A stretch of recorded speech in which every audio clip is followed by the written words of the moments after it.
Our first stop takes us to a quiet hillside cemetery in Elmira, New York. Woodlawn Cemetery sits on a gentle slope overlooking the Chemung River Valley, and it's here that one of America's greatest literary minds rests beneath the soil. Samuel Langhorne Clemens, the man the world knew as Mark Twain, was born on November 30th, 1835, in the tiny town of Florida, Missouri. That year, Halley's Comet blazed across the sky in one of its periodic visits to the inner solar system, an event that occurs roughly every 75 to 76 years.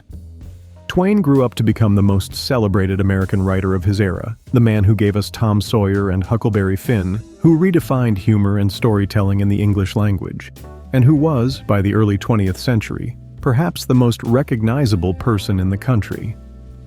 He was also, throughout his later years, increasingly preoccupied with the comet that had accompanied his birth. In 1909, Twain made one of the most famous predictions in literary history. He said it plainly. He had come in with Halley's Comet, and he expected to go out with it. He elaborated with his typical wit, suggesting that the Almighty must have decided these two inexplicable oddities had entered together and must leave together. It was the kind of remark that sounded like one of Twain's jokes, the sort of thing a man known for his droll delivery might toss off for effect. But there was a seriousness underneath it too. Twain had lost his wife, Olivia, in 1904. He had lost two of his daughters. His final years were shadowed by grief and financial difficulties, even as his fame continued to grow. By the spring of 1910, he was in declining health at his home in Redding, Connecticut. Halley's Comet reached its closest approach to Earth on April 20th, 1910. The following day, April 21st, Mark Twain died of a heart attack. He was 74 years old. The comet that marked his entrance into the world had, as he insisted it would, marked his exit from it. He rests in Elmira because his wife's family, the Langdons, were prominent citizens of the town, and the couple had spent many summers there. It is one of the tidiest, most satisfying coincidences in American history, and it is entirely, verifiably true. From the literary hills of upstate New York, let us travel south and west to the Shenandoah Valley of Virginia, to the small city of Winchester. Shenandoah Memorial Park is a peaceful place on the outskirts of town, and it is where one of country music's greatest voices is at rest. Patsy Cline, born Virginia Patterson Hensley, right here in Winchester in 1932, became a country music pioneer, one of the first women to truly dominate the genre's charts and to cross over into mainstream pop success. Her voice, a smoky, aching instrument of almost supernatural expressiveness, produced recordings that people still listen to with wonder more than 60 years later. Crazy. I Fall to Pieces, Walking After Midnight, She's Got You. These aren't just country songs, they are some of the most enduring recordings in American popular music. Patsy's career was brilliant but brief, and in the months before it ended, she seemed to know that something was coming. In June of 1961, she had nearly died in a terrible car accident that put her in the hospital for a month and left a deep scar across her forehead. She survived, returned to performing, and kept climbing. But the brush with death lingered.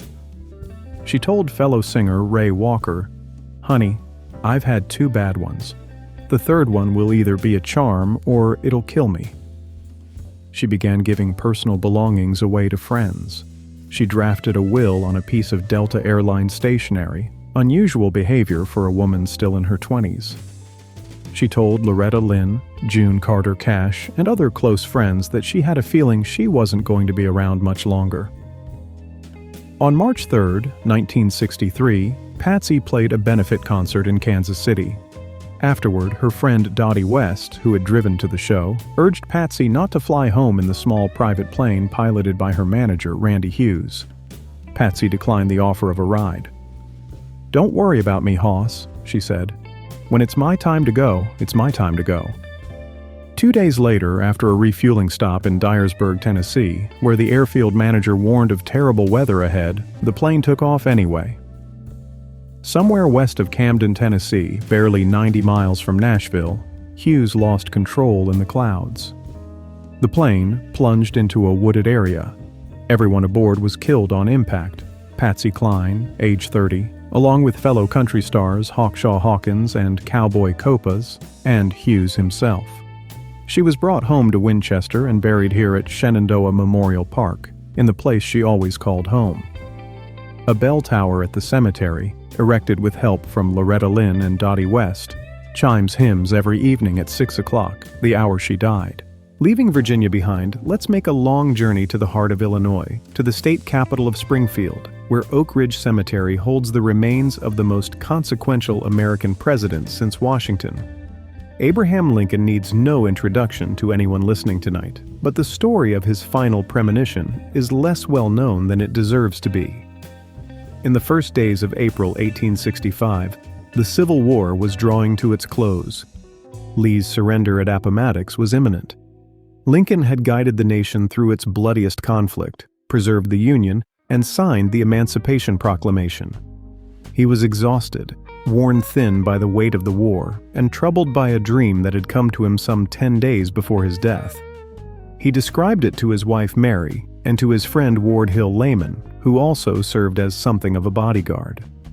In the dream, Lincoln walked through the White House and came upon a catafalque, a raised platform supporting a coffin, in the East Room. Soldiers stood guard. A crowd of mourners surrounded it. Lincoln, in the dream, asked one of the soldiers who had died. The reply chilled him. The president. He was killed by an assassin. The dream stuck with Lincoln. He could not shake it. He mentioned it again in the days that followed, and on the very day he died, April 14, 1865, he reportedly told Mary that he wished they could visit the Holy Land. That evening, the Lincolns attended a performance of Our American Cousin at Ford's Theater. John Wilkes Booth shot the president in the back of the head. Lincoln died the following morning, and his body was later displayed in the East Room of the White House, precisely as his dream had foretold. His funeral train carried him back to Springfield, where he was laid to rest in a tomb that has become one of the most visited monuments in America. The dream may have grown in the telling over the decades, as such stories tend to, but Layman documented it, and Lincoln's preoccupation with dreams was a matter of record in his letters and conversations. Something visited him in the night, and whether it was prophecy or anxiety, it mapped almost exactly onto what happened. From one American icon, let us turn to another, but a very different kind. Let's head southwest to Baton Rouge, Louisiana, where Rest Haven Gardens of Memory and Mausoleum holds the remains of one of basketball's most dazzling performers. Pete Maravich, the man they called Pistol Pete, was a wizard with a basketball. At Louisiana State University, playing for a team coached by his own father, he scored 3,667 points over 3 varsity seasons, an NCAA Division I record that still stands today, and he did it without the benefit of a three-point line or a shot clock. He averaged 44.2 points per game. Those numbers are almost incomprehensible. In the NBA, he played 10 seasons with the Atlanta Hawks, the New Orleans Jazz, and the Boston Celtics, making 5 All-Star teams and winning a scoring title. But his relationship with the game was complicated.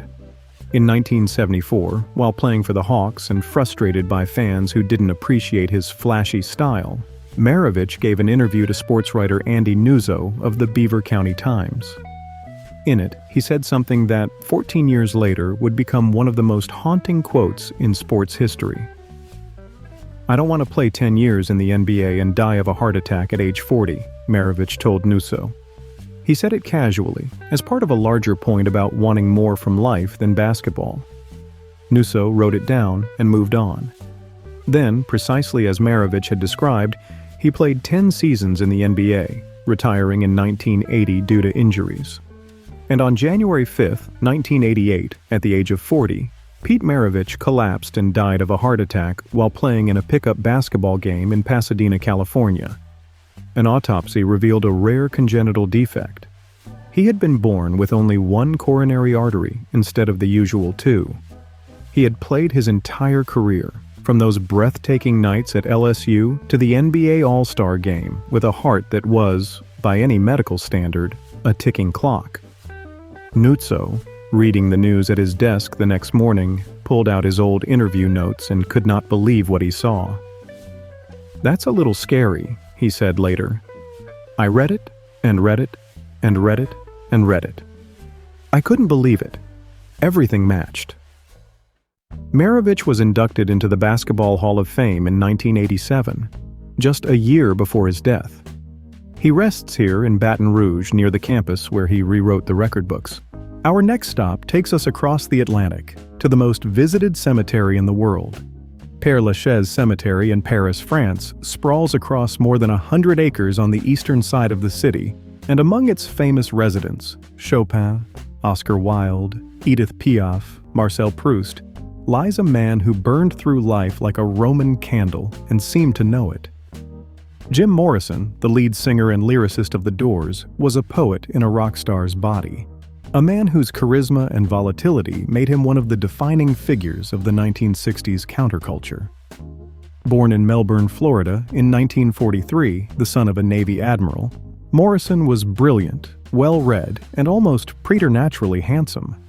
He studied film at UCLA and had initially conceived of himself as a poet, not a musician. But when he met keyboardist Ray Manzarek on Venice Beach and began reciting his lyrics, The Doors were born. Light My Fire, Riders on the Storm, People Are Strange, Break On Through, The End. The Doors produced a catalog of songs that still crackle with dark energy, and Morrison's stage presence, equal parts shaman and provocateur, made their live shows legendary. He was also, by the late 60s, deep into a spiral of alcohol and drug abuse that was consuming him. He had been arrested on stage in Miami for alleged indecent exposure, and his weight had ballooned. He was exhausted, disillusioned, and increasingly obsessed with death, a theme that ran through his poetry like a black thread. In October 1970, the rock world was reeling. Jimi Hendrix had died on September 18th at the age of 27. Janis Joplin followed on October 4th, also 27. Morrison, himself 27 at the time, was drinking with friends at a Los Angeles bar when he said something that, according to those present, stopped the conversation cold. "You're drinking with number 3, he said. "That's right. Number 3. He said it with the certainty of a man reading a script he had already seen. Less than 9 months later, on July 3, 1971, Morrison was found dead in the bathtub of his apartment at 17 Rue Beautreillis in Paris, where he had moved to write poetry and escape the chaos of Los Angeles. He was 27 years old. The official cause of death was listed as heart failure, though no autopsy was performed under French law at the time, and the precise circumstances remain debated to this day. What is not debated is that Morrison saw himself as next in a sequence, and he was right. His grave at Père Lachaise is one of the most visited sites in all of Paris, perpetually surrounded by flowers, notes, graffiti, and the stubbed-out remnants of offerings left by fans who still come from around the world to pay their respects. Let's return to American soil and head to the Deep South, to Montgomery, Alabama, and Oakwood Annex Cemetery. This is where Hank Williams, the man who more or less invented modern country music, is buried.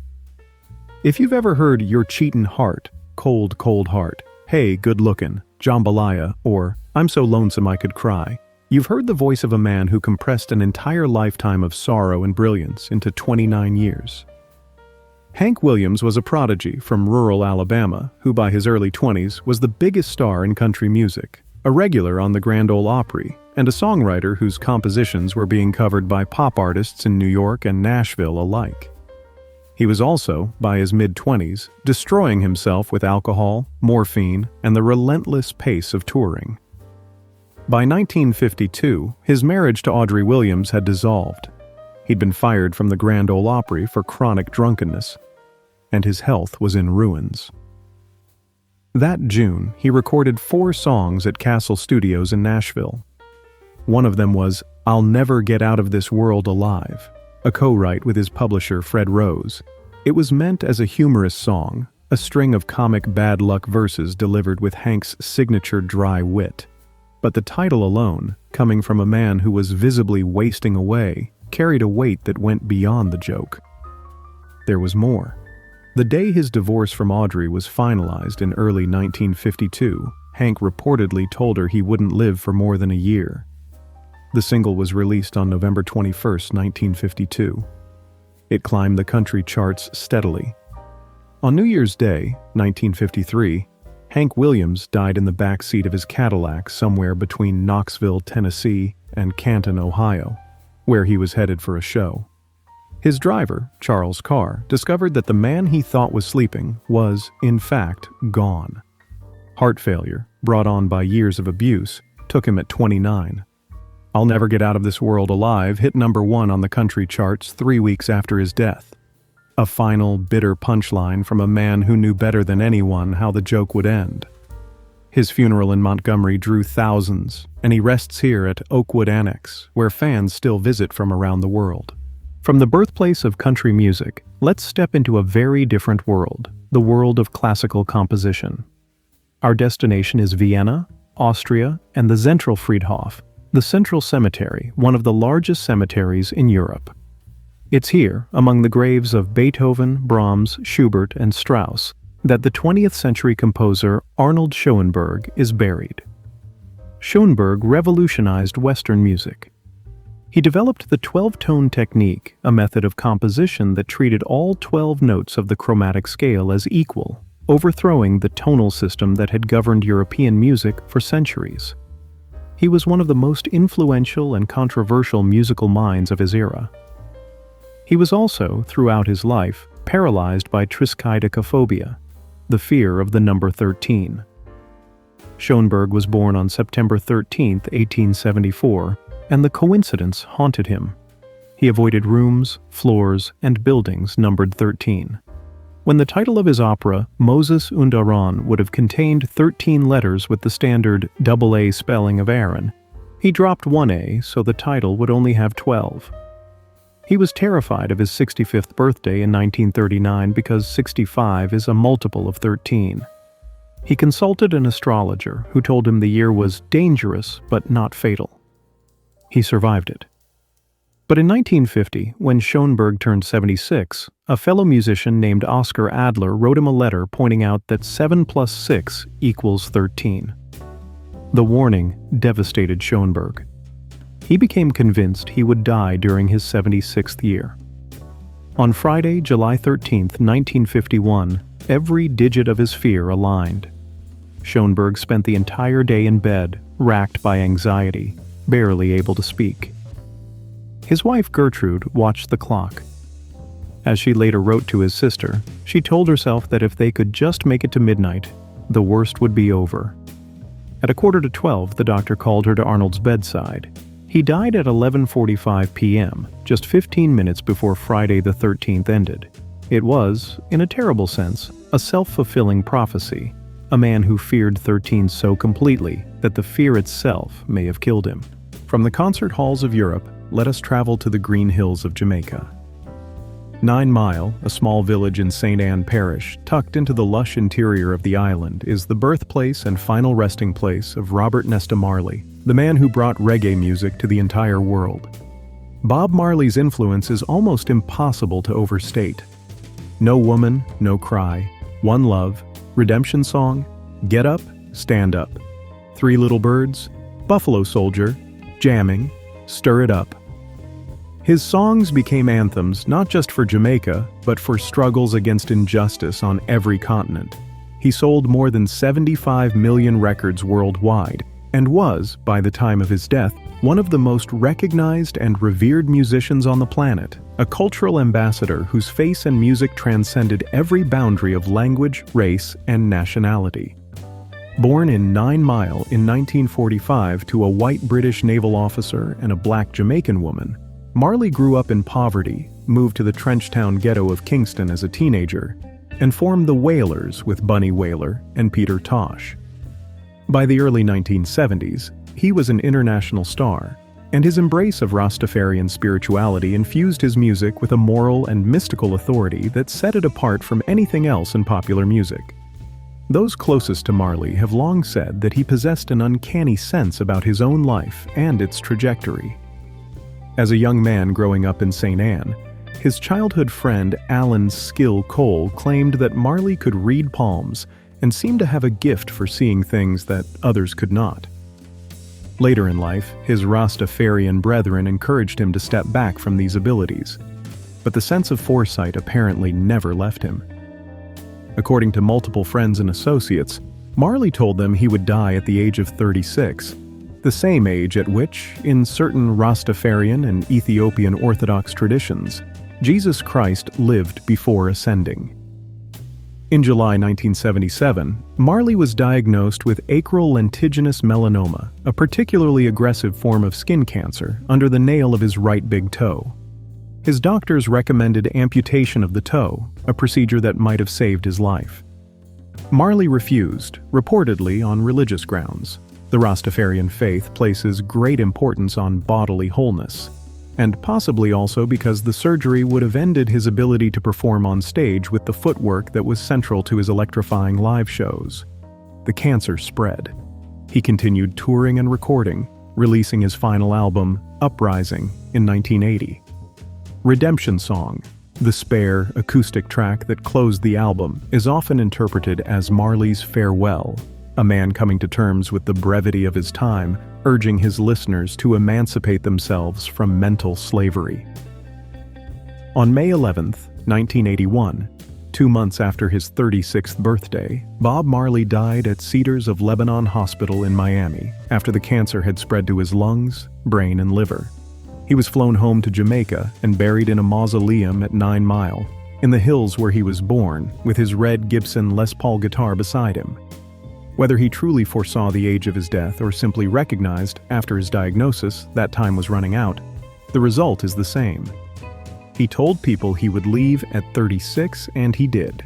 Let us return now to the American South, to Jacksonville, Florida, where the remains of a Southern rock legend lie in a place that has been the subject of more upheaval than any grave ought to endure.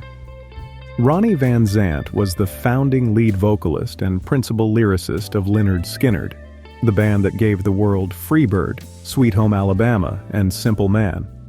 Van Zant was a Jacksonville kid, a former baseball player who found his calling in music, and by the mid-1970s, had built Skynyrd into one of the biggest rock acts in America. He was also, according to virtually everyone who knew him, a man convinced that he would not live to see 30. He told his father, Lacy Van Zant, repeatedly. He said to me many times, "Daddy, I'll never be 30 years old," Lacy recalled. I said, "Why are you talking this junk?" And he said, "Daddy, that's my limit." Drummer Artemis Pyle remembers Van Zant telling him in Tokyo during a tour of Japan that he would never see 30 and that he wanted to go out with his boots on, meaning on the road, doing what he loved. Bandmate Ed King said Van Zant repeated the prediction so often that he got sick of hearing it. Backup singer JoJo Billingsley noticed that, in the months before his death, Van Zant had begun referring to himself as the Mississippi Kid, despite being born and raised in Florida. He had no connection to Mississippi whatsoever. On October 20th, 1977, just 3 days after the release of Lynyrd Skynyrd's album Street Survivors, a chartered Convair CV-240 carrying the band between shows ran out of fuel over Mississippi and crashed into a wooded area near Gillsburg. Ronnie Van Zant died on impact. He was 29 years old, 87 days short of his 30th birthday. Also killed were guitarist Steve Gaines, his sister and backup vocalist Cassie Gaines, assistant road manager Dean Kilpatrick, and both pilots. The surviving members were critically injured. Van Zant was buried at Jacksonville Memory Gardens in Orange Park, Florida. In 2000, vandals broke into the tomb and desecrated his remains, after which his body was moved to a more secure location nearby. His younger brother, Johnny Van Zant, eventually took over as Lynyrd Skynyrd's lead singer, carrying the legacy forward. But the prediction Ronnie made, again and again, to anyone who would listen, that he would not make it to 30, came true with terrible precision. Staying in the world of rock and roll, but heading to the Pacific Northwest, let's visit Greenwood Memorial Park in Renton, Washington, just south of Seattle. It's here that Jimi Hendrix, widely regarded as the greatest electric guitarist who ever lived, is memorialized in a striking domed memorial pavilion built by his family. Hendrix's career spanned barely 4 years in the spotlight, from his emergence in London in 1966 to his death in 1970. But in that time, he rewrote the rules of what a guitar could do. Purple Haze, The Wind Cries Mary, Voodoo Child, All Along the Watchtower, his legendary performance of The Star-Spangled Banner at the Woodstock Festival in 1969, Hendrix created a body of work that remains the benchmark for electric guitar artistry. He was born in Seattle in 1942, served in the Army's 101st Airborne Division, and knocked around the Chitlin circuit as a sideman before being discovered in a New York club by Chaz Chandler, the bassist for The Animals, who brought him to London. In England, Hendrix became an immediate sensation, stunning established guitarists like Eric Clapton, Pete Townsend, and Jeff Beck, with a technique and sonic imagination that none of them had ever encountered. What fewer people know is that before he became famous, before anyone outside of Seattle and a handful of London clubs had heard of him, Hendrix recorded a song that seemed to describe his own death. In 1965, while performing under the name Jimmy James, he laid down a track called The Ballad of Jimmy, and its lyrics are startling in retrospect. They describe a man who would try many things because he knew he would soon die, and they include the specific detail that this would happen in 5 years. The song ends with the declaration that Jimmy is not gone. He's just dead. On September 18, 1970, almost exactly 5 years after that recording, Hendrix was found dead in a London hotel room at the Samarkand Hotel in Notting Hill. He was 27 years old. The cause of death was asphyxia, the result of aspirating vomit after taking barbiturates. He was brought home to the Seattle area and laid to rest. Years later, his family built the memorial at Greenwood that honors his legacy, complete with a granite dome and a life-size bronze statue. The 5-year timeline embedded in that early recording remains one of the most unsettling coincidences in rock history. Not far from the world of rock, but in a very different landscape, we find ourselves in the rolling farmland of central Indiana, to the town of Fairmount, population about 3,000. Park Cemetery, on the outskirts of town, is where James Dean is buried. Dean, who grew up here on his aunt and uncle's farm after his mother died of uterine cancer when he was 9, went on to become one of the most iconic actors in American cinema, despite appearing in only 3 major films, a body of work so small and so powerful that it has few parallels in the history of the medium. East of Eden, Rebel Without a Cause, and Giant, all released in 1955 and 1956, made Dean a symbol of youthful restlessness, smoldering intensity, and vulnerability that a generation of young Americans recognized as their own. He was 23 years old when he made East of Eden and 24 when he died, and in that brief window he became the template for every brooding young actor who followed him. He was also developing a serious passion for auto racing, competing in events whenever his schedule allowed, and purchasing increasingly fast cars, including the silver Porsche 550 Spider he nicknamed Little Bastard. Warner Brothers, which had him under contract, was nervous about his racing and tried to discourage it. But Dean was not a man who took orders easily. In the weeks before his death, Dean filmed a public service announcement for the National Highway Safety Committee, a short piece for television about highway safety. In it, looking directly at the camera with that unmistakable face sitting beside actor Gig Young, he was asked to give some advice to teenage drivers. His response was disarmingly specific and, in retrospect, almost unbearably ironic. He said that people used to tell him that he shouldn't race, that it was dangerous, but he'd take his chances on the track any day over a highway. "Take it easy driving," he said, looking into the lens. "The life you might save might be mine." On September 30th, 1955, Dean was driving his Porsche West on Route 466, heading to a race in Salinas, California, with his mechanic Rolf Wutherick in the passenger seat. At an intersection near the town of Shalom, a Ford Tudor driven by Cal Poly student Donald Turnipseed turned left across Dean's lane. Dean could not avoid the collision. He was killed almost instantly at the age of 24. Wetherick survived but was severely injured. The public service announcement, with its accidental prophecy about saving his life on the highway, aired after his death and has been replayed countless times since. He was brought back to Fairmount and buried in the cemetery where generations of his family rest. Fans still visit from around the world, and his grave remains one of the most photographed in the Midwest. From the silver screen, our path leads to the hills of Idaho, to the small town of Ketchum, where Ketchum Cemetery sits in a quiet grove of aspens near the resort of Sun Valley. This is the final resting place of Ernest Hemingway, the Nobel Prize-winning author whose shadow falls over all of American literature. The Old Man and the Sea, A Farewell to Arms, For Whom the Bell Tolls, The Sun Also Rises. Hemingway's novels defined a literary style so lean and powerful that it changed the way stories were told in the English language and beyond. He stripped prose to its essentials, leaving only what mattered, and the result was a body of work that earned him the Pulitzer Prize in 1953 and the Nobel Prize for Literature in 1954. He was also a man whose relationship with death was lifelong and intimate, woven into every chapter of his existence. He drove ambulances in World War I. He covered the Spanish Civil War as a correspondent. He hunted big game in Africa. He survived 2 consecutive plane crashes during an African safari in 1954 that were so severe that newspapers around the world ran his obituary. Hemingway got to read his own death notices and reportedly enjoyed them. But there was a darkness underneath all the machismo. In December 1928, Hemingway's father, Clarence, a doctor suffering from diabetes, heart disease, and financial ruin, shot himself with a revolver. Ernest was devastated. He wrote to his then mother-in-law, Mary Pfeiffer, that he was very fond of his father and felt terrible about it. But then he added a line that, more than 30 years later, would prove to be a prediction. "I'll probably go the same way."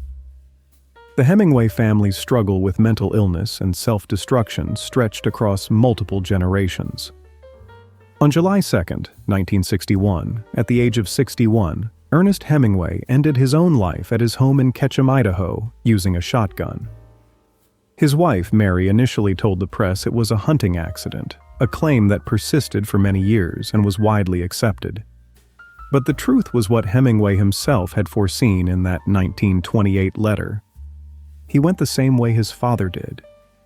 His sister Ursula and his brother Lester would later die the same way, as would his granddaughter Margot, a family pattern of unimaginable darkness. He was buried in the Ketchum Cemetery, in a simple plot beneath the mountains he loved, the same mountains that look down on Sun Valley and the Big Wood River, in a landscape as spare and beautiful as his best prose. From the mountains of Idaho, let us take a journey to England, to a place that is not a public cemetery but a private estate. Althorpe, in Northamptonshire, about 75 miles northwest of London, has been the home of the Spencer family for over 500 years. On a small island in the middle of an ornamental lake on the grounds, Princess Diana is buried. Diana Spencer became the most famous woman in the world when she married Charles, the Prince of Wales, in 1981.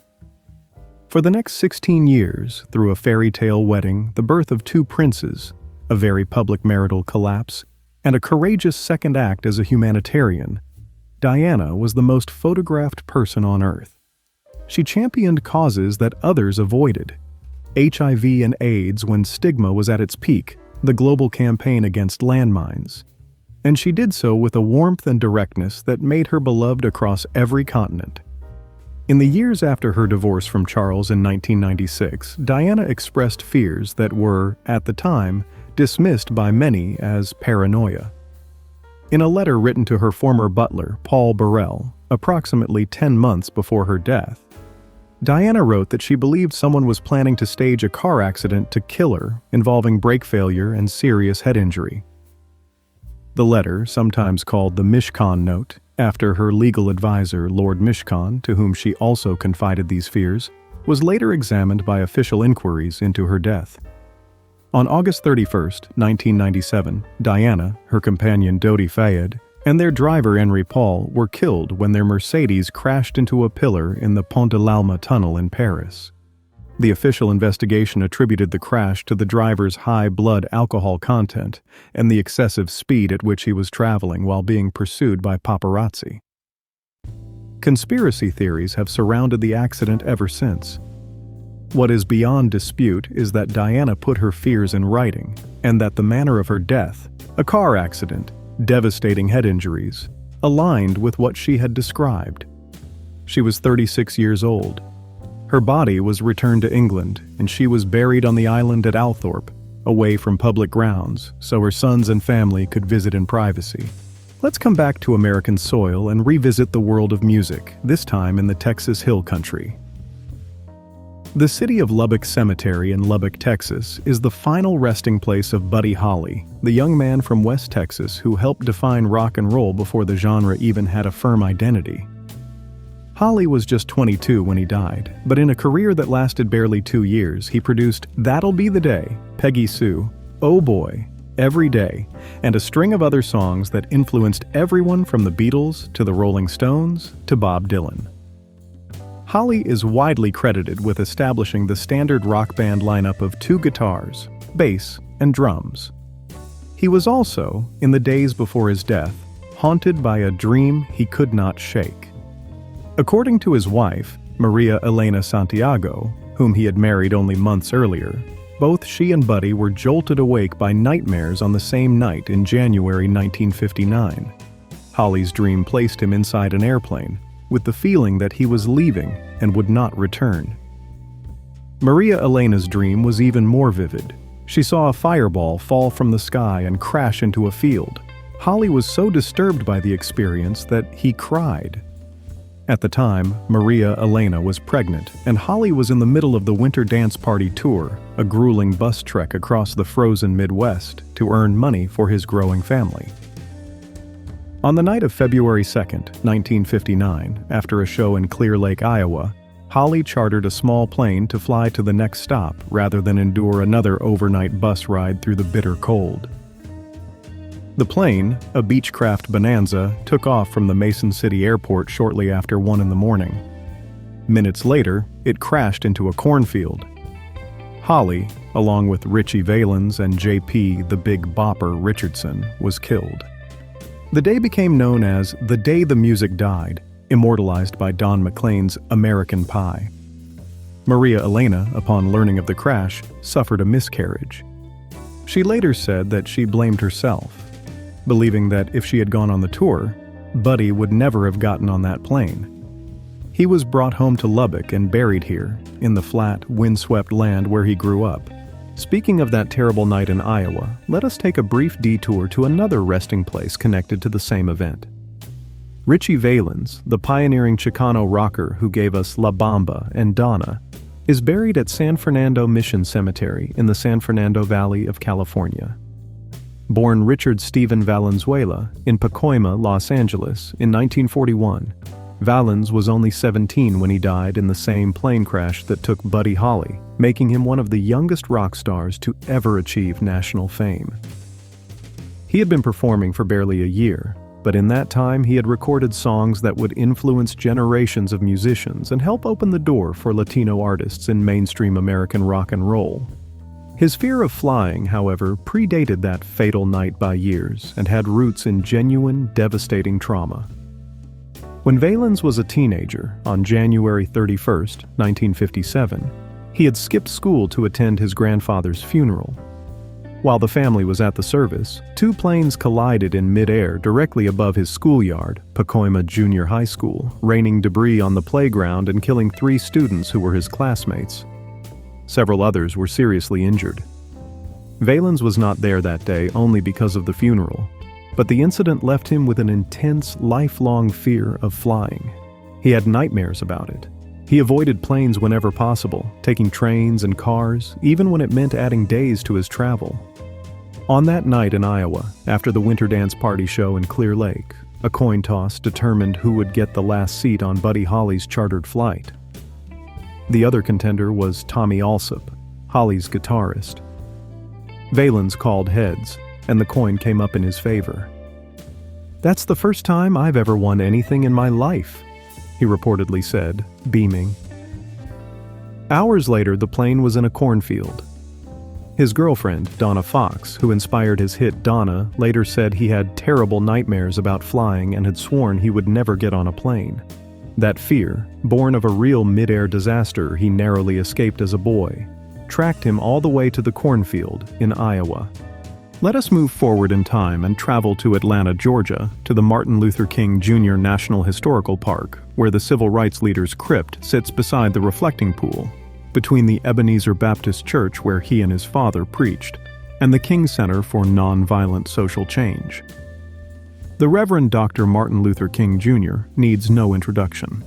His leadership of the American Civil Rights Movement, his philosophy of nonviolent resistance modeled on the teachings of Mahatma Gandhi, his "I Have a Dream" speech on the steps of the Lincoln Memorial in 1963, his Nobel Peace Prize in 1964. These are among the most consequential achievements in American history. He led the Montgomery bus boycott, the Birmingham campaign, and the Selma to Montgomery marches. He was arrested, beaten, stabbed, surveilled by the FBI, and threatened with death more times than anyone could count. What makes his inclusion on our journey tonight is the extraordinary speech he gave on April 3, 1968, the night before he was assassinated. King had traveled to Memphis, Tennessee, to support striking sanitation workers who were fighting for basic dignity and fair wages. At the Mason Temple, before a crowd that had braved a tornado warning to hear him speak, he delivered what has come to be known as the mountaintop speech. In its final passage, King spoke in terms that seemed to transcend the moment, that seemed to reach beyond the room and beyond the century. He acknowledged the threats against his life. He said he didn't know what would happen, that there were difficult days ahead. And then, in words that still raise the hair on your arms more than half a century later, he said that he had been to the mountaintop, that God had allowed him to go up to the mountain and look over, and that he had seen the promised land. He told the crowd he might not get there with them, but that as a people, they would get to the promised land. He was not worried, he said. He was not fearing any man. His eyes had seen the glory of the coming of the Lord. Less than 24 hours later, on the evening of April 4, 1968, King was shot by James Earl Ray while standing on the balcony of the Lorraine Motel in Memphis. He was 39 years old. The mountaintop speech is widely considered one of the most prophetic and emotionally shattering pieces of oratory in the English language. King seemed to be saying goodbye, and the next day, he was gone. His tomb in Atlanta is inscribed with words from the old spiritual he quoted in his most famous speech. Free at last, thank God Almighty I'm free at last. From the sacred ground of the civil rights movement, let us turn to another world entirely, the world of professional wrestling.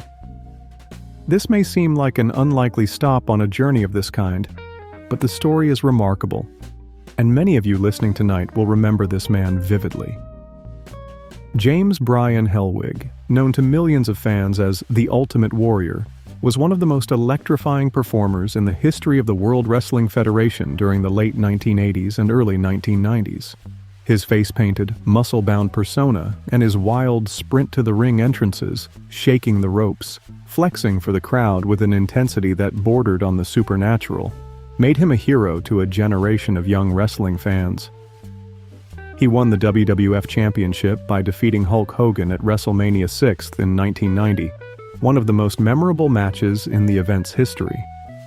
By the mid-1990s, his career had wound down amid disputes with the WWF, and he largely disappeared from public life, legally changing his name to Warrior and living quietly with his family. Then, on April 5, 2014, after years of estrangement from the company, he returned. At WrestleMania 26 in New Orleans, Hellwig was inducted into the WWE Hall of Fame. He appeared on Monday Night Raw 2 days later, on April 7th, and addressed the crowd with a speech that, within hours, would seem impossibly prescient. "Every man's heart one day beats its final beat," he said. "His lungs breathe their final breath. And if what that man did in his life makes the blood pulse through the body of others and makes them bleed deeper and live more, then his essence, his spirit, will be immortalized by the storytellers, by the loyalty, by the memory of those who honor him and make the running. The man did live forever. He was speaking about wrestling, about legacy, about the way performers live on through the memories of their fans. Less than 24 hours after delivering those words, James Hellwig collapsed outside a hotel in Scottsdale, Arizona, and died of a heart attack. He was 54 years old. He is buried at Greenwood Serenity Memorial Park in Phoenix. The speech, replayed millions of times since, sounds less like a wrestling promo and more like a eulogy delivered by its own subject. From the spectacle of the wrestling ring, let us journey to Tennessee, to Hendersonville Memory Gardens, just outside Nashville. Here, side by side, rest Johnny Cash and June Carter Cash, the first couple of country music. Johnny Cash hardly needs an introduction. I Walk the Line, Ring of Fire, Folsom Prison Blues, Man in Black, his deep, unmistakable baritone and his persona as the outlaw with a conscience made him one of the most recognized figures in all of American music. He was the first artist inducted into both the Country Music Hall of Fame and the Rock and Roll Hall of Fame. June Carter, born into the legendary Carter family, was a singer, songwriter, and actress in her own right, and their marriage in 1968 became one of the great love stories in entertainment history. In his later years, Cash was plagued by health problems, diabetes, autonomic neuropathy, a failing heart.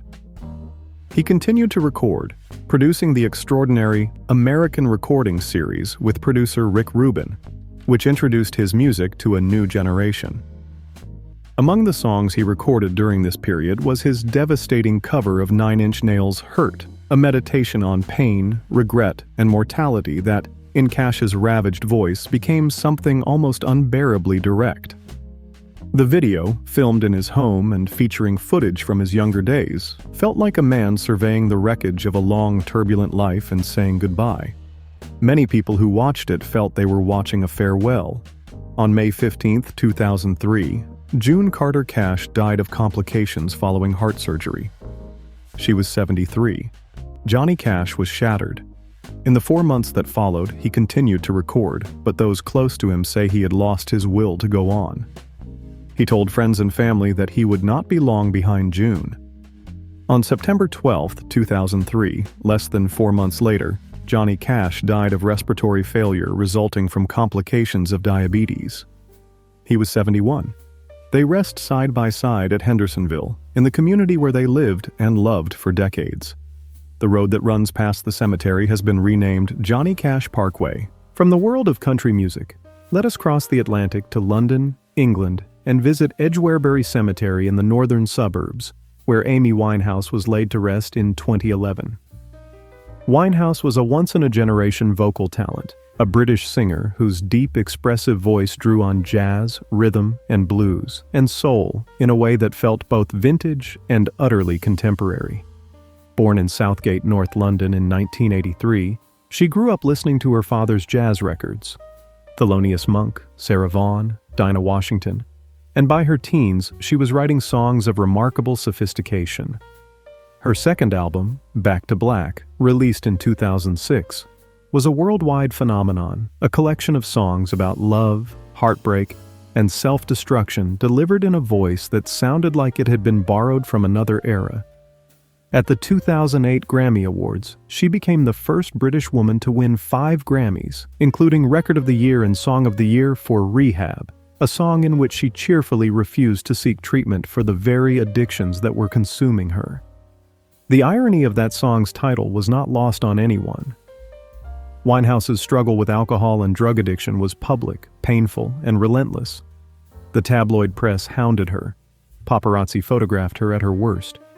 Those closest to her say she was aware of the so-called 27 Club, the grim list of musicians, including Jimi Hendrix, Janis Joplin, Jim Morrison, and Kurt Cobain, who all died at 27, and that she had spoken about it in a way that suggested she expected to join them. Her stylist and close friend Alex Foden said that Amy had always told him she thought she'd become a member of the 27 Club. Her mother, Janice, has said that Amy seemed to accept an early death as inevitable. On July 23, 2011, Amy Winehouse was found dead in her Camden Square home in London. She had consumed a fatal quantity of alcohol, more than 5 times the legal drink driving limit. She was 27 years old. She was buried at Edgwarebury Cemetery following a private funeral. Her death added another name to the 27 Club and lent a dreadful weight to the comments she had made about her place in that sad fraternity. Crossing back to America, let us head to West Lawn Cemetery in Wayne, Michigan, just outside Detroit, where Jackie Wilson, one of the most dynamic performers in the history of rhythm and blues, is buried. Wilson was born in Detroit in 1934 and grew up in the city's Highland Park neighborhood. He had been a Golden Gloves boxing champion as a teenager before turning to music, and the athleticism he brought to the stage was unlike anything audiences had seen. His voice was extraordinary, a 4-octave instrument that could move from a whisper to a scream with effortless control, and his stage presence could electrify an arena. He hit the charts repeatedly in the late 50s and 60s with Lonely Teardrops, Higher and Higher, Baby Workout, That's Why I Love You So, and dozens of other songs. He was called Mr. Excitement for a reason. Nobody moved on a stage the way Jackie Wilson did. James Brown, who was the only performer of the era who could match Wilson's energy, considered him a rival and a model. On September 29, 1975, Wilson was performing Lonely Teardrops at a Dick Clark concert at the Latin Casino in Cherry Hill, New Jersey. He was giving it everything he had, as he always did. As he sang the lyric, "My Heart is Crying," he clutched his chest and collapsed on stage. The audience, accustomed to Wilson's theatrical style and dramatic flourishes, initially thought it was part of the act. It was not. Wilson had suffered a massive heart attack. He struck his head on the stage floor, sustaining severe brain damage that left him in a persistent vegetative state. He spent the remaining 8.5 years of his life in nursing care, largely unresponsive, supported financially by Dick Clark and a small circle of loyal friends. He died on January 21, 1984, at the age of 49. The moment of his collapse, singing about his heart crying while his actual heart was failing, was not a prediction in the traditional sense, but it was an instance of art and reality colliding with a precision so brutal it stunned everyone who witnessed it. He had been performing a song about heartbreak, and his heart broke right there on the stage. He rests at West Lawn, where his grave was for many years unmarked until the Rhythm and Blues Foundation funded a headstone in the 1990s. From the Motor City to the British Isles, let us visit a churchyard in the village of Churchtown, County Cork, Ireland. This is where Oliver Reed, one of the most compelling and unpredictable actors of his generation, is buried. Reed was born in Wimbledon in 1938, the nephew of the great film director Carol Reed, who made The Third Man. He was a force of nature on screen, a man whose physical intensity and deep, commanding voice brought unforgettable life to roles like Bill Sikes in Oliver in 1968, Athos in The Three Musketeers, and The Four Musketeers in the 1970s, and Gerald Critch in Ken Russell's provocative Women in Love in 1969, a film that required him to appear in a nude wrestling scene with Alan Bates that became one of the most talked-about sequences in British cinema. He was also, off-screen, one of the most legendary drinkers in the history of the entertainment industry, a man whose capacity for alcohol and capacity for chaos were equally vast. Stories of his binges, drinking matches with Keith Moon, trashing pubs across Europe, arm wrestling contests with entire rugby teams, were the stuff of Fleet Street legend. In 1993, Reed appeared on a British television program called The Obituary Show, in which public figures were asked to imagine their own deaths and how they would be remembered. Reed's segment was delivered with characteristic bravado and a grin that suggested he meant every word. He described himself dying in a bar of a heart attack, full of laughter, during a competition involving a bet so lewd he couldn't resist taking it on. The studio audience laughed. Reed laughed too. He was playing a part, everyone assumed. 6 years later, in 1999, while filming Ridley Scott's Gladiator on the Mediterranean island of Malta, Reed walked into an Irish pub in Valletta called The Pub and challenged a group of Royal Navy sailors to a drinking contest. According to reports, he consumed 3 bottles of Captain Morgan's Jamaica rum, 8 pints of German lager, and various other libations. He arm-wrestled the sailors. He held court. He was, by all accounts, having the time of his life. Then he collapsed and died of a heart attack. He was 61 years old. His scenes in Gladiator were completed using a combination of digital effects, a body double, and unused footage, and the film was dedicated, in part, to his memory. The parallels between his 1993 television prediction and the reality of his death in 1999, a bar, a heart attack, a competition, laughter, are so precise that it almost feels like a scene he had written and then, 6 years later, performed for real. He is buried in the churchyard at Churchtown, not far from his home in the Irish countryside. From the world of acting, let us return to America and head to Tulsa, Oklahoma, to Memorial Park Cemetery, where comedian Sam Kinison is buried. Kinison was one of the most incendiary stand-up comedians of the 1980s, a former Pentecostal preacher from Peoria, Illinois, whose act was built on screaming tirades that were simultaneously offensive, insightful, and explosively funny. His father was a preacher, and Sam and his brothers all entered the ministry before Sam left the church and brought his pulpit delivery to the comedy stage. The result was unlike anything audiences had ever seen. A heavy-set man in a beret and a long overcoat who would build a joke slowly, pacing back and forth, and then detonate it with a scream that seemed to come from somewhere deeper than comedy. His big break came on Rodney Dangerfield's Young Comedian special on HBO in 1985, and from there he tore through the comedy world like a tornado. He appeared on Saturday Night Live, Late Night with David Letterman, and The Tonight Show.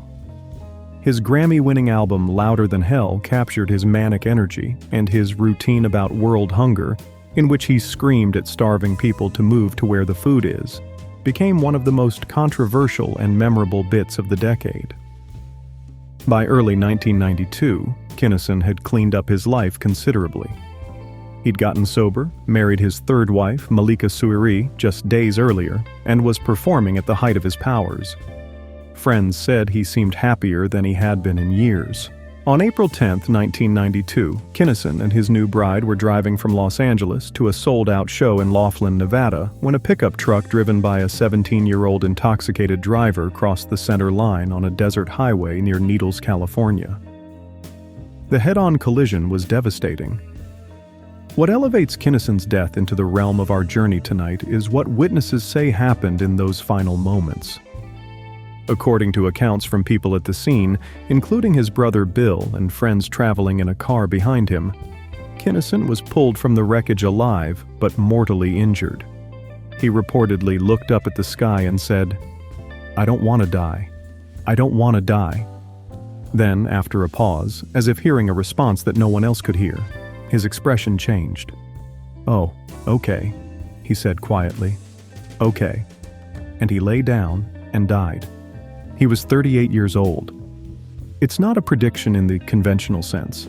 It's more like a negotiation at the threshold, a man receiving an answer to a question only he could ask. But it has become one of the most talked about deathbed moments in entertainment history. His gravestone at Memorial Park Cemetery in Tulsa is inscribed with the words, "In another time and place, he would have been called prophet." Let us now head to the Pacific coast of Australia. Though we'll keep this segment somewhat brief because our subject's resting place is private and not a traditional grave that one can visit. Steve Irwin, the crocodile hunter, was the most famous wildlife personality in the world when he died in 2006 at the age of 44. Born in Upper Ferntree Gully, Victoria, and raised at the Queensland Reptile and Fauna Park, which his parents had founded, Irwin grew up handling crocodiles and snakes the way other children handled dogs and cats. His television series, The Crocodile Hunter, ran for 8 seasons and was broadcast in more than 100 countries. His boundless energy, his genuine love for every creature he encountered, including the ones that were actively trying to bite him, and his signature exclamation of "Crikey!" made him a household name from Beerwah, Queensland to Boise, Idaho. He was also a serious conservationist who used his fame to purchase vast tracts of wilderness for preservation. His wife, Terry, an American from Eugene, Oregon, has spoken publicly about the fact that Steve frequently told her he did not expect a long life and that he hoped to die while doing what he loved, working with animals, preferably in the wild. He had a premonition, she said, that he would go out in the field. In his final days, he was filming a documentary called Ocean's Deadliest on the Great Barrier Reef. He had recently confided to Terry that he wanted to slow down his television work and spend more time with their children, Bindi and Robert. On September 4, 2006, while filming in shallow water at Bat Reef, Irwin was fatally struck in the chest by a short-tail stingray barb. The puncture pierced his heart. It was an extraordinarily rare way to die. Only a handful of fatal stingray attacks have ever been recorded in Australia. And it happened to a man who had told his wife, repeatedly, that he would go while pursuing his passion. He was laid to rest in a private ceremony at the Australia Zoo, which he and Terry had built together. The location of his grave is not disclosed to the public, but the zoo itself, now run by Terry, Bindi, and Robert, serves as his living memorial. Back to the United States, and to a figure whose prediction is among the most eerily specific on our entire journey. This story involves social media, a timestamp, and a level of precision that is difficult to explain away as coincidence. Mikey Welsh, the bassist who played with the rock band Weezer during the recording of their self-titled Green album in 2001, had stepped away from music due to severe mental health struggles, including a breakdown that led to hospitalization. He reinvented himself as a visual artist, painting large, vivid canvases, and was living a quieter life in Vermont. On September 26, 2011, Welsh posted a message on Twitter that read, "Dreamt I died in Chicago next weekend. Heart attack in my sleep. Need to write my will today." He later corrected himself in a follow-up tweet, saying it would be the weekend after next. His friends saw the posts. Some responded with concern. Others assumed it was dark humor or the product of an overactive imagination. 2 weekends later, on October 8, 2011, the eve of a Weezer reunion show at which he had planned to see his former bandmates, Mikey Welsh was found dead on the floor of his hotel room at the Raffaello Hotel in Chicago. A drug overdose had caused a heart attack. He was 40 years old. He died in Chicago of a heart attack, effectively in his sleep, on approximately the weekend he specified. The tweets, still visible after his death, were screenshot and shared around the world. Welsh is buried at Lakeview Cemetery in Burlington, Vermont. It is one of the most precisely documented death predictions in modern history, made publicly, on social media, with a timestamp that anyone can verify, and it came true in almost every detail. Let us journey now to a vastly different era, to the world of mathematics and the Enlightenment, and to a story that will appeal to anyone who has ever loved the elegance of a perfectly solved equation. Abraham de Moivre, the French mathematician born in Vitry-le-François in 1667, is buried at Saint-Martin, in the Fields in London, though his exact burial location within the church is not precisely marked. De Moivre fled France after the revocation of the Edict of Nantes in 1685, which stripped Protestants of their rights, and settled in London, where he spent the rest of his life. He became one of the most important mathematicians of his age, a friend and colleague of Isaac Newton and Edmund Halley, and his contributions to probability theory and the normal distribution, the famous bell curve, underpin everything from insurance to polling to scientific research. His book, The Doctrine of Chances, was the foundational text of probability theory. He was also, despite his brilliance, chronically poor, earning his living as a tutor and a consultant to gamblers rather than holding a university position, a circumstance he attributed to anti-French prejudice. As de Moivre aged, he noticed that he was sleeping progressively longer each night, roughly 15 additional minutes per day. Being a mathematician, he did what any mathematician would do. He calculated the date on which the accumulated extra sleep would equal a full 24 hours. the day on which he would, in effect, sleep forever. That date was November 27, 1754. According to the historical record, Abraham de Moivre died on November 27, 1754, at the age of 87, on precisely the day his calculation predicted. Whether the story has been embellished over the centuries, and it may well have been, as anecdotes about famous mathematicians tend to accumulate flourishes over time, it remains one of the most famous death predictions in scientific history, a man who used the tools of his own discipline to solve the final equation. From 18th century mathematics, let us leap forward to the 20th century and return to the world of rock and roll. This next story has no grave to visit. The subject was cremated and his ashes scattered at sea. But the connection between his art and his death is too remarkable to leave out. Warren Zevon was a songwriter, a man whose work was admired by everyone from Bruce Springsteen to Bob Dylan to Jackson Browne, who produced his early records. Born in Chicago in 1947 to a Russian immigrant father who had ties to organized crime, Zevon grew up in a turbulent household, moved to California, and eventually became one of the most literate and darkly witty songwriters in American popular music. His biggest hit, Werewolves of London, was an irresistible novelty with a sing-along chorus that became a staple of classic rock radio. But the song's success obscured the depth of his other work. Songs like Lawyers, Guns, and Money, Rollin' the Headless Thompson Gunner, Excitable Boy, and the tender, devastating Keep Me in Your Heart. Zevon was also an alcoholic whose binges were legendary even by the standards of the music industry, and he had a well-known, almost pathological fear of doctors, a phobia called iatrophobia that kept him away from medical checkups for decades. When a persistent cough and shortness of breath finally drove him to a physician in the summer of 2002, he was diagnosed with inoperable pleural mesothelioma, a form of cancer of the lining of the lungs that is almost always associated with asbestos exposure. He was told he had roughly 3 months to live, though he would survive for just over a year.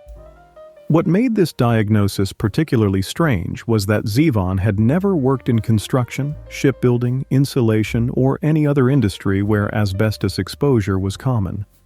16 years earlier, on his 1987 album Sentimental Hygiene, he had recorded a song called The Factory, a blue-collar character study about a man who grows up to labor in a factory just like his father. The song's lyrics describe working conditions that include kicking asbestos in the factory. It was a throwaway detail, a piece of vivid scene setting, but it named the very substance that would kill him. After his diagnosis, Zevon devoted his remaining time to recording a final album, The Wind, working with friends including Springsteen, Don Henley, Tom Petty, and Emmylou Harris. He also made a memorable final appearance on Late Show with David Letterman, where he served as the sole musical guest for the entire hour. When Letterman asked if his illness had taught him anything about life and death, Zevon replied with characteristic dry precision, "Enjoy every sandwich." He died on September 7, 2003, 2 weeks after the release of The Wind. His ashes were scattered at sea off the coast of California, so there is no grave to visit, but the connection between that 1987 lyric and the disease that killed him remains one of the strangest footnotes in rock history. Let us travel now to a very different cultural landscape. Heading to the British seaside, to the city of Darlington in County Durham, where a memorial to William Thomas Stead stands. Stead was not a celebrity in the Hollywood sense, but he was one of the most famous and controversial journalists in the world at the turn of the 20th century.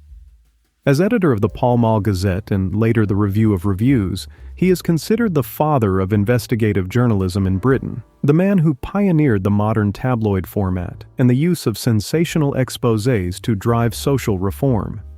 His 1885 series on child prostitution in London, The Maiden Tribute of Modern Babylon, was so shocking that it led directly to Parliament raising the age of consent. He was also a committed spiritualist who claimed the ability to communicate with the dead through automatic writing, a practice that earned him ridicule from some quarters and devoted followers in others. In 1886, Stead published a short story in the Pall Mall Gazette titled How the Mail Steamer Went Down in Mid-Atlantic by a Survivor. It told the story of an ocean liner that sinks after a collision, with massive loss of life caused by an insufficient number of lifeboats. Stead added an editorial comment that was as blunt as it was prophetic. This is exactly what might take place and will take place if liners are sent to sea short of boats. In 1892, he wrote another story, this one specifically about a ship that strikes an iceberg in the North Atlantic. Throughout his life, Stead also held a personal conviction, expressed to friends and family on multiple occasions, that he would die by drowning or in connection with the sea. In April 1912, at the age of 62, William Thomas Stead boarded the RMS Titanic as a first-class passenger, bound for a peace conference in New York at the invitation of President Taft. On the night of April 14th, the Titanic struck an iceberg and began to sink. Stead, by all accounts, behaved with remarkable composure. He helped women and children into lifeboats and reportedly gave away his own life jacket to a fellow passenger. He was last seen sitting alone in the first-class smoking room, reading quietly as the ship went down around him. His body was never recovered. The man who had written twice about ocean liner disasters caused by inadequate lifeboats, who had warned in print that exactly this would happen, and who believed he would die in connection with the sea, perished in the most famous maritime disaster in history. A memorial to Stead stands on the Victoria Embankment in London, and another exists in his hometown of Darlington. Crossing now from the world of journalism and the open Atlantic back to the golden age of Hollywood, let us visit Westwood Village Memorial Park Cemetery in Los Angeles, one of the most visited celebrity burial grounds in the world. Among its many famous residents is Natalie Wood, whose death remains one of the great unsolved mysteries of American entertainment. Wood was born Natalia Nikolaevna Zakharenko in San Francisco in 1938, the daughter of Russian immigrants who had fled the revolution. Her mother, Maria, was ambitious and driven, and she pushed young Natalie into acting almost from infancy. By the age of 8, Natalie Wood was a movie star, appearing opposite Maureen O'Hara and John Payne in Miracle on 34th Street.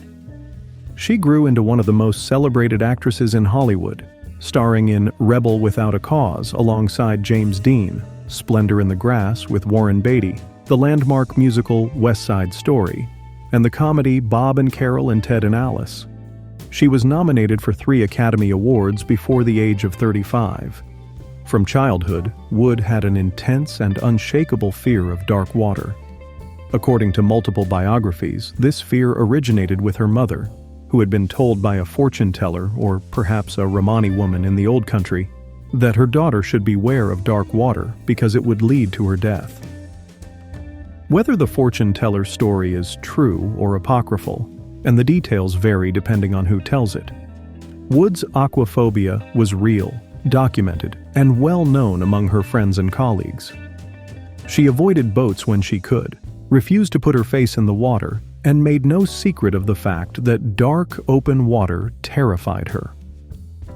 On the night of November 29, 1981, during a weekend boat trip off Santa Catalina Island, aboard the yacht Splendor, with her husband Robert Wagner and actor Christopher Walken, Wood went overboard and drowned. She was 43 years old. The circumstances of her death have been the subject of investigation and reinvestigation, most recently reopened by the Los Angeles County Sheriff's Department in 2011, and they remain deeply controversial. The captain of the yacht, Dennis Davern, changed his account of the night's events years after the fact. But the core fact remains: a woman who spent her entire life terrified of dark water, a woman whose mother's warning had followed her from childhood like a shadow, died in precisely the way she had always feared. She rests here at Westwood Village Memorial Park each year. After the world of music, let us take a sharp turn into a very different arena: professional wrestling, and a story that echoes the Ultimate Warrior segment we heard earlier. Rowdy Roddy Piper, born Roderick George Toombs in Saskatoon, Saskatchewan in 1954, was one of the most colorful and beloved villains in the history of professional wrestling. He left home as a teenager, lived on the streets, and eventually found his way into the wrestling business, where his quick tongue and ferocious charisma made him a star. He headlined the first WrestleMania in 1985 opposite Hulk Hogan and Mr. T, and his interview segments, known as Piper's Pit, were among the most watched segments in wrestling television.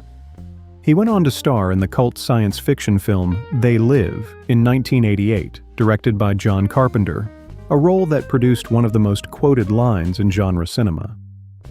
In the years after his retirement from in-ring competition, Piper became an outspoken advocate for the health and welfare of retired professional wrestlers. He appeared on an episode of HBO's Real Sports with Bryant Gumbel, in which he spoke candidly about the toll that professional wrestling had taken on his body and the bodies of his peers. He specifically discussed the alarming mortality rate among wrestlers, a rate far exceeding what you would expect for men of their age, and stated, bluntly, that he did not expect to live to old age. He predicted that the lifestyle, the injuries, the painkillers, the unrelenting travel, the physical punishment absorbed night after night for decades, would kill him and many of his colleagues before their time. On July 31, 2015, Roddy Piper died of cardiac arrest caused by a pulmonary embolism at his home in Hollywood, California. He was 61 years old. He is buried at Oakwood Memorial Park in Chatsworth, California, not far from where he spent his final years. Let us step back in time now, far back, to the middle of the 19th century, and travel to Baltimore, Maryland, and Westminster Hall Burying Ground, where one of the most enigmatic figures in American literature rests. Edgar Allan Poe, the master of the macabre, the man who invented the detective story and the modern horror tale, died under mysterious circumstances in Baltimore in 1849 at the age of 40. Poe's life was a catalogue of sorrows. Born in Boston in 1809, he was orphaned before his 3rd birthday. He was taken in, though never formally adopted, by the wealthy Richmond merchant John Allen, whose relationship with Edgar was stormy and ended in bitterness. Poe attended the University of Virginia, where he racked up gambling debts, and briefly attended West Point before being expelled.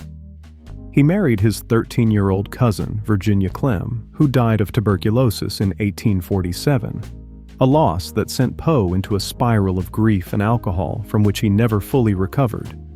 And yet, in the midst of all this misery, he produced some of the most indelible works in the English language: The Raven, The Telltale Heart, The Fall of the House of Usher, The Murders in the Rue Morgue, The Mask of the Red Death. On October 3, 1849, Poe was found delirious on the streets of Baltimore, wearing clothes that were not his own, and he died 4 days later at Washington Medical College, never coherent enough to explain what had happened to him. The cause of his death has never been definitively determined. Theories range from rabies to alcohol poisoning to cooping, a form of voter fraud, to foul play. What connects Poe to our theme is the extraordinary degree to which death pervaded his fiction: premature burial, walling up the living, the return of the dead, the beating heart beneath the floorboards, and the fact that he wrote, repeatedly, about characters who foresaw their own doom. The Premature Burial, The Mask of the Red Death, The Fall of the House of Usher. Poe's work is a catalogue of death anticipated, of men and women who feel the end approaching and cannot escape it. While there is no single documented quote in which Poe explicitly predicted his own end, his entire body of work is an extended meditation on the theme, and his mysterious, still unsolved death at 40 feels like a final chapter he might have written himself. He rests at Westminster, beneath a monument that has drawn visitors for more than 170 years. For decades, on the anniversary of his birth, a mysterious figure in a black cloak would visit the grave in the dead of night and leave 3 red roses and a half bottle of cognac, a ritual as fitting as anything Poe himself could have invented. From the dark romanticism of Poe's Baltimore, let us journey south to the town of Macon, Georgia, and Rose Hill Cemetery, where one of the greatest soul singers in American history rests overlooking the Ocmulgee River. Otis Redding, the man behind Sitting on the Dock of the Bay, These Arms of Mine, Try a Little Tenderness, and Respect, before Aretha Franklin transformed it into something entirely her own, was only 26 years old when he died in a plane crash on December 10, 1967.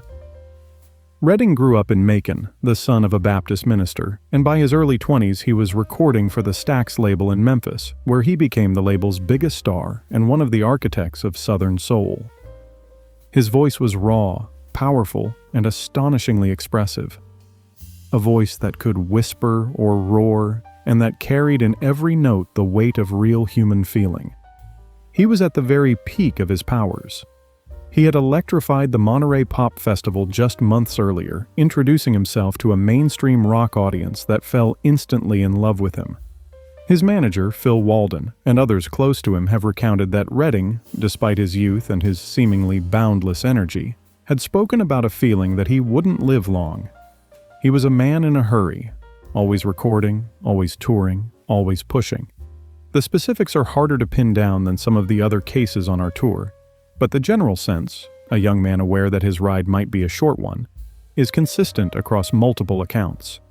What is beyond dispute is the haunting nature of Sitting on the Dock of the Bay, which Redding recorded at the Stax studio in Memphis just 3 days before his death. The song's languid, contemplative mood, its theme of watching time pass and having nothing to show for it, and its famous whistled outro, added because Redding hadn't finished writing the final verse, feel, in retrospect, like the work of a man who sensed an ending. The plane carrying Redding and members of his band, the Bar-Kays, crashed into the icy waters of Lake Monona in Madison, Wisconsin. The song was released posthumously and became his only #1 hit, reaching the top of the charts in January 1968. He rests at Rose Hill Cemetery in Macon, overlooking the river in the city where he was born. From the world of music, let us take a long journey to the northern Great Plains, to a story that reaches into American history itself. We'll visit the United States Military Academy at West Point, New York, where Lieutenant Colonel George Armstrong Custer is buried. Custer was one of the most flamboyant and controversial figures in 19th century America. During the Civil War, he had risen to the rank of brevet major general at the astonishing age of 23, leading cavalry charges with a recklessness that his admirers called bravery and his detractors called lunacy. He wore his hair long, dressed in a custom velvet uniform, and cultivated a personal image that made him one of the most famous soldiers in the country. After the war, he was reduced in rank and sent west to fight in the Indian Wars. On June 25, 1876, Custer led the 7th Cavalry into the Battle of the Little Bighorn against a vastly superior force of Lakota, Northern Cheyenne, and Arapaho warriors led by Sitting Bull and Crazy Horse. He and every man under his immediate command were killed. More than 200 soldiers in what became known as Custer's Last Stand. In the weeks before the campaign, Custer is documented as having expressed uncharacteristic reservations. He reportedly told his wife Libby that he had a feeling about this campaign that was different from his usual confidence. According to historian Evan S. Connell's account in Son of the Morning Star, Custer's mood in the days before the battle was notably somber, and he made preparations that suggested he did not expect to return. He stayed up late writing letters. He spent unusual amounts of time with Libby. His demeanor, always so brash and self-assured, was subdued in a way that those around him noticed. Custer was initially buried on the battlefield in a shallow grave, but he was later exhumed and reinterred at the cemetery at West Point in 1877, where he rests today.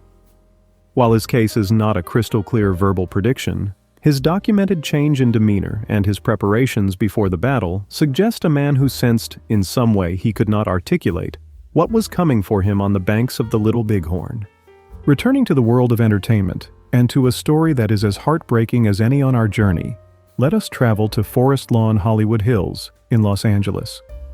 Here rests Freddie Prinze, the star of the hit 1970s television series Chico and the Man, who was one of the most promising young comedians in America.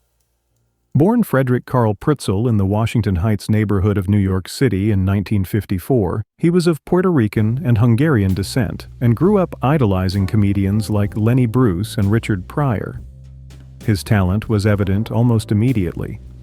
At 19, he became the youngest person ever to guest host The Tonight Show starring Johnny Carson, and his appearance was so impressive that NBC signed him to a development deal on the spot. Chico and the Man, created by James Comack and co-starring Jack Albertson, premiered in 1974 and made Prinze a household name almost overnight. He was handsome, charismatic, and genuinely funny, the kind of performer who seemed destined for a long and brilliant career.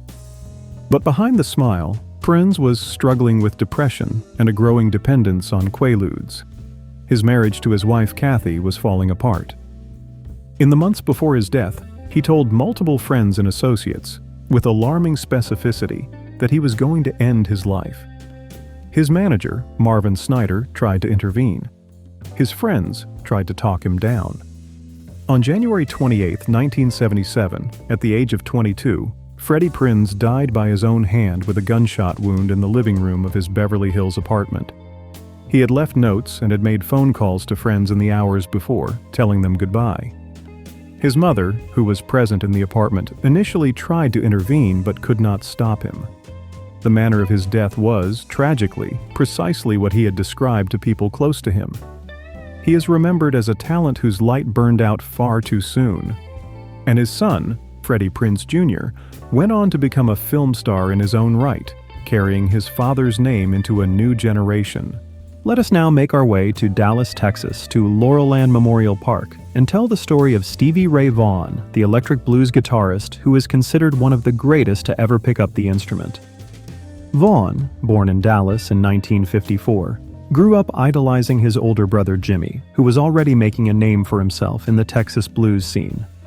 By his late teens, Stevie Ray had dropped out of high school and moved to Austin, where he played clubs every night, honing a guitar style that combined the raw ferocity of Albert King and Jimi Hendrix with the swing and precision of the Texas blues tradition. His band, Double Trouble, became the house band at the legendary Austin club Antone's. His big break came in 1982 when he performed at the Montreux Jazz Festival and caught the attention of David Bowie and Jackson Browne. His debut album, Texas Flood, released in 1983, revitalized the blues at a time when the genre had been largely marginalized by new wave and pop. Couldn't Stand the Weather and In Step followed, and Vaughan became a superstar, earning multiple Grammy Awards and playing to arena-sized crowds. But his career was also shadowed by severe alcohol and cocaine addiction. By the late 1980s, he had collapsed on stage, his relationships were in ruins, and those around him feared the worst. In 1989, he entered rehabilitation and got sober, and the transformation was remarkable. By the summer of 1990, Vaughan had been clean for over 3 years and was playing some of the best music of his life. On August 27, 1990, after a concert at Alpine Valley Music Theater in East Troy, Wisconsin, a show where he had jammed alongside Eric Clapton, Robert Cray, Buddy Guy, and his brother Jimmy in a once-in-a-lifetime blues summit, Vaughan boarded a helicopter in thick fog. The aircraft crashed into a ski hill slope shortly after takeoff. Vaughan and all 4 others on board were killed instantly. He was 35 years old. In the period before his death, Vaughan had told friends and family that he felt he was living on borrowed time, a sentiment rooted in his years of heavy substance abuse and the feeling that his sobriety was a second chance he might not have deserved. He rests at Laurelland Memorial Park, where fans regularly visit to pay their respects and leave guitar picks on his headstone. Our journey continues now to a story that is unlike any other on this tour, a prediction that came true in the most terrible way imaginable. Let us talk about Phil Hartman, the brilliant comedic actor known for his work on Saturday Night Live and News Radio, and for his voice roles as Troy McClure and Lionel Hutz on The Simpsons. Hartman, born in Brantford, Ontario, and raised in Connecticut, was beloved by virtually everyone in the comedy world. Before Saturday Night Live, he had been a graphic designer. He designed the logo for the band Poco and the cover art for several albums, and he brought a designer's precision to his comedy. His impressions of Bill Clinton, Phil Donahue, Frank Sinatra, and dozens of others were so accurate and so generous that even the people he was lampooning admired the work. His SNL colleague Jan Hooks called him the glue of the cast.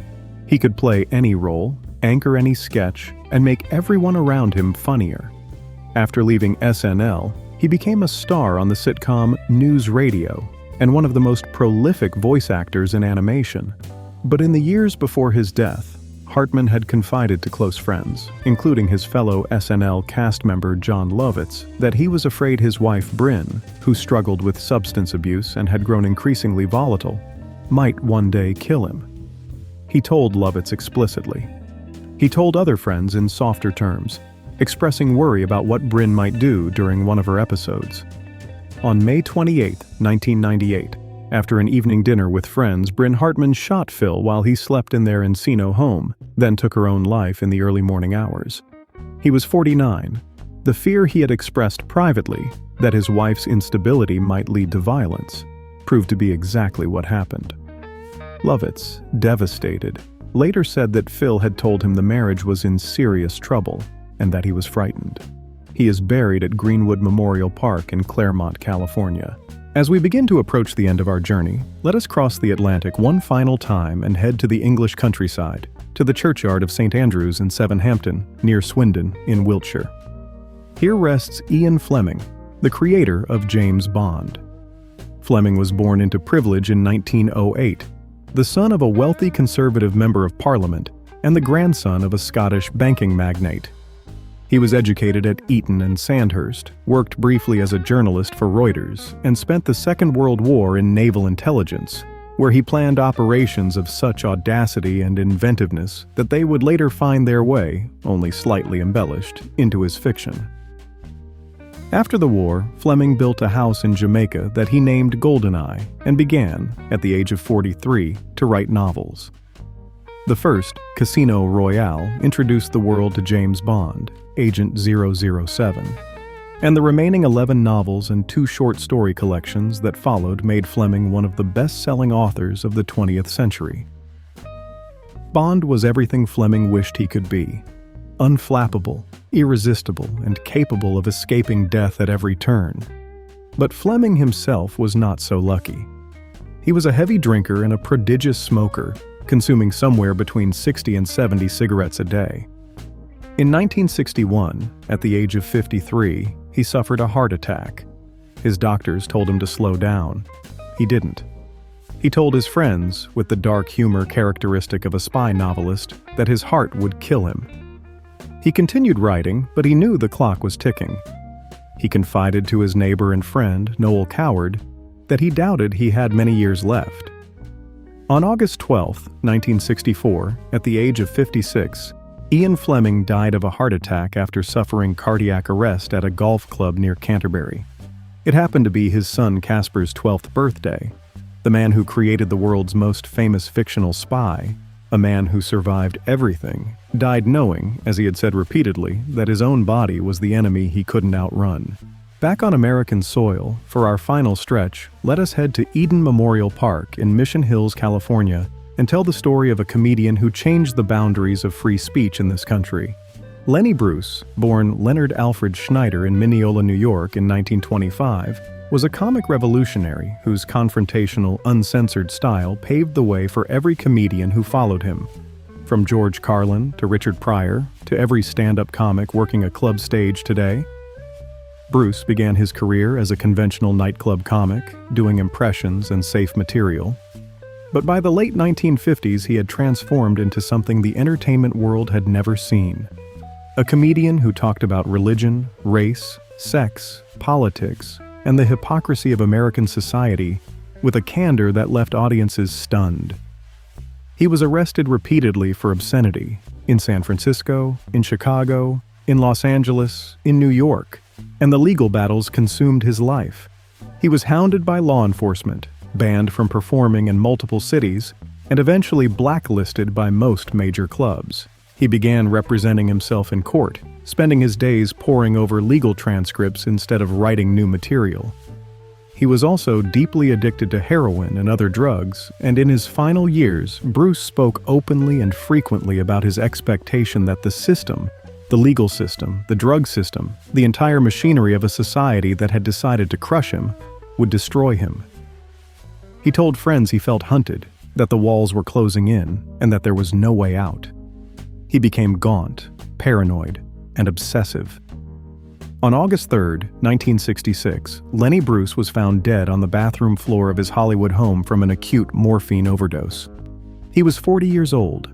Photographs of his body were published in the press, a final indignity for a man who had spent his career fighting for the right to speak freely. In 2003, 37 years after his death, he received a posthumous pardon from the governor of New York for his obscenity conviction, the first such pardon in the state's history. Our penultimate stop takes us to one of the most charming and unexpected celebrity resting places in New England. Abel's Hill Cemetery on Martha's Vineyard, Massachusetts, is a small, shaded burial ground in the town of Chilmark, and it is here that John Belushi, the comedy titan, is buried. Belushi was born in Chicago in 1949 to Albanian immigrant parents and grew up in Wheaton, Illinois, where his outsized personality was already evident in high school. He joined the Second City comedy troupe in Chicago, and in 1975 became one of the original cast members of Saturday Night Live, where his volcanic energy and fearless commitment to a bit, his samurai warrior, his Joe Cocker impression, his cheeseburger counterman, made him one of the funniest people of his generation. He went on to star in Animal House, the comedy that defined a decade of college humor, and The Blues Brothers, the cult musical co-starring his best friend and creative partner, Dan Aykroyd. Belushi was a genuine star, but his appetites were as legendary as his talent.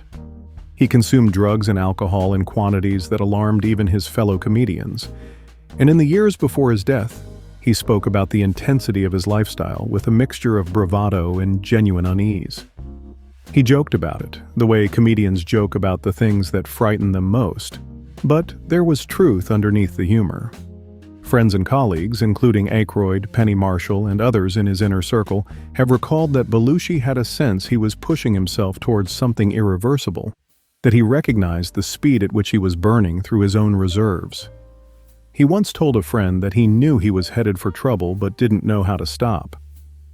On March 5, 1982, John Belushi died of a combined injection of cocaine and heroin, a speedball, administered at Chateau Marmont in Los Angeles by a woman named Kathy Smith, who was later convicted of involuntary manslaughter. He was 33 years old. He was brought to Martha's Vineyard, a place he loved and where he had spent many happy summers, and buried at Abel's Hill. For years, the sheer volume of visitors led to concerns about the cemetery's tranquility, and a decoy stone was reportedly placed elsewhere to redirect traffic, though his actual grave remains there, visited by those who know where to look. And so we come to our final stop, and we return to a place we visited earlier tonight, Westwood Village Memorial Park Cemetery in Los Angeles, for a woman who, more than almost anyone else in the 20th century, became a symbol of fame itself and its terrible costs. Marilyn Monroe, born Norma Jean Mortensen in 1926, was the most famous movie star in the world. Gentlemen prefer blondes, some like it hot.